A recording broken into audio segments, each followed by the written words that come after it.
di sët ci Alaaji Malik mu ne benn peru salaatul faatihi boo ko wirdee rek dalay fegal mbugalu sawara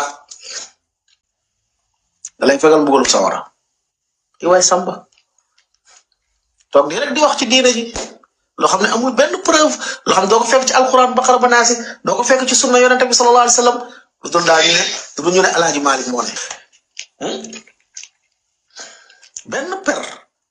loo xam ne ci diine benn yoon soo ko waxee yàlla fegal la mbugalu sawara yonente bi sallallahu alayhi wa sallam jóge fi ba dem jànglu ko saxaaba yi ak xëroon ci wax saxaaba yi lu baax benn saa ne diine ji mat na li leen war a dugal aljanna ak lu leen war a fegal safara mu ne yonente bi sallallahu alayhi wa sallam mat na matal naa ko mën na sëkk benn waaye moom jógee fee ku ñaan Alaaji Maalik nee na benn per bi soo ko wirdee rek yàlla da lay muccal mbugalum sawara léegi tijaan bu ko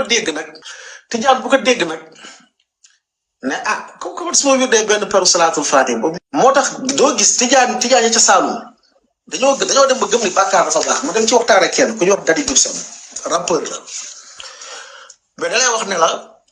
moom rab bu muy def dafa baax jigéen yu affaire dafa baax affaire yi baax parce que ñoom seen sëriñ ñoo parce que ñoom dañoo dem ba gëm ni lii ngay def ci lu araam am na loo xam ne boo ko defee benn yoon yow mucc nga ci safara soo paree mën nga def lu araam moo tax dañuy nekk ci lu bon naan la man aarif billah la man dama àgg ci yàlla dañuy nekk seen yu bon ne la man aarif la parce que dañ leen wax ni yéen benn personne lañ ko wirdee rek yéen mucc ngeen safara ñu commencé def la leen neex